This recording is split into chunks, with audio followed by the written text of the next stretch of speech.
गुड्डू जागा हुआ होता है, उसे नींद नहीं आ रही होती है। उसके पापा बोलते हैं सो जाओ बेटा, क्यों आंखें खोल कर लेटे हुए हो, और वो दूसरी तरफ घूमकर लेट जाते हैं।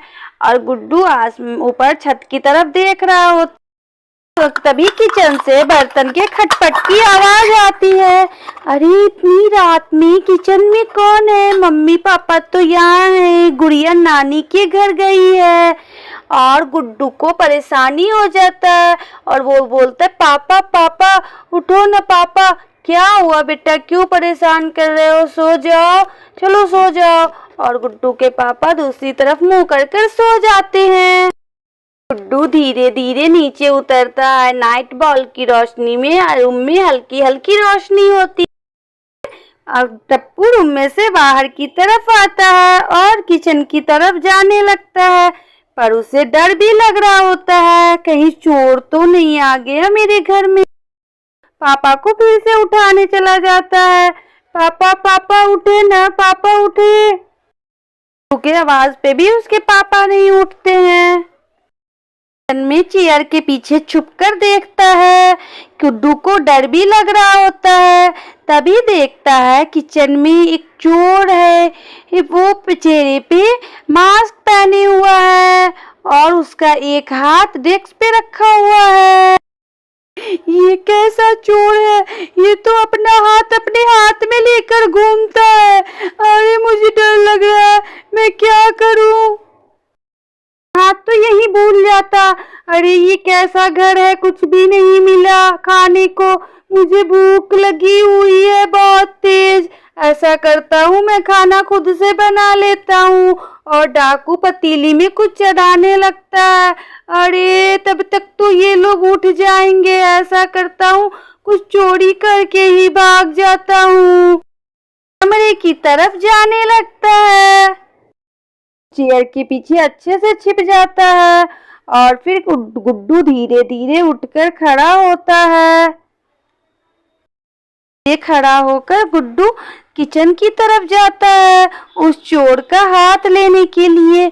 मैं ना उस डाकू का हाथ ही ले लूंगा, तो फिर वो उसकी कमजोरी है, फिर वो चोरी नहीं करके भाग पाएगा। और गुड्डू धीरे धीरे किचन में जाता है।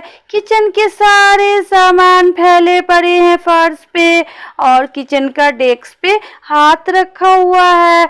और गुड्डू को बहुत डर लगता है हाथ छूने में। अरे ये कैसा है? ये तो सचमुच का हाथ है। मुझे तो डर भी लग रहा है छूने में। अरे अरे मुझे तो डर भी लग रहा है छूने में। पापा पापा मम्मी तो सो रहे हैं, उठ ही नहीं रहे हैं। गुड्डू उस डाकू का हाथ ले जाकर बाथरूम की तरफ छुपाने चला जाता है। डाकू तो जब सामान लेकर भागेगा तो अपना हाथ जरूर ढूंढेगा, तो जब उसे वो मिलेगा ही नहीं तो फिर वो चोरी कर कर भाग भी नहीं पाएगा। और गुड्डू बाथरूम के रैक में इसे रख देता है, बाथ टब में छुपा देता है बाथरूम के, और उसमें पानी भी भर देता है कि वो दिख ना सके। हाँ अब मुझे आया आइडिया, मैं धीरे से लाइट ऑफ कर देता हूँ रूम का। लाइट्स ऑफ कर देते हैं।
हट पे वो चोर कोने में दुबक जाता है।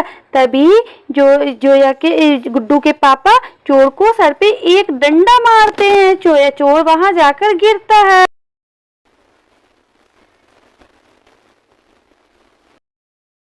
अरे अरे बचाओ बचाओ बचाओ, अभी तुम्हें कोई नहीं बचाएगा। ये और मारिए और मारिए और मारिए। मैं तो आंख बंद करके बस बर्दाश्त की हुई थी। मुझे लग रहा था आप लोग गए हैं हमें बचाने के लिए।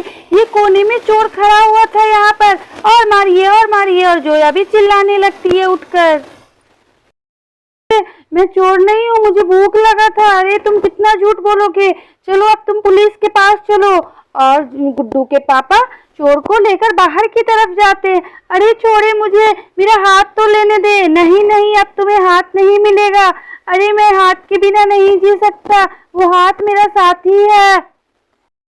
तो चलो अभी मैं पुलिस को कॉल कर दिया हूँ, वो आते ही होंगे। तुमसे सवाल जवाब आप पुलिस करेगी। चलो चलो बाहर चलो।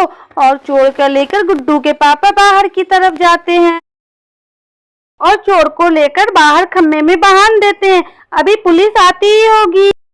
वाली घर से सनम आ जाती है। अरे अरे क्या हुआ भाई साहब, क्यों इतना शोर हो रहा? अरे देखो ये चोर है जो हमारे घर में घुस गया था। अच्छा हाँ, ये कुछ दिन पहले मेरे घर के सामने भी आया था। हाँ हाँ, आज मौका देखते ही मेरे घर में घुस गया था। अभी पुलिस को मैं कॉल कर दिया हूँ, आता ही होगा। हाँ हाँ।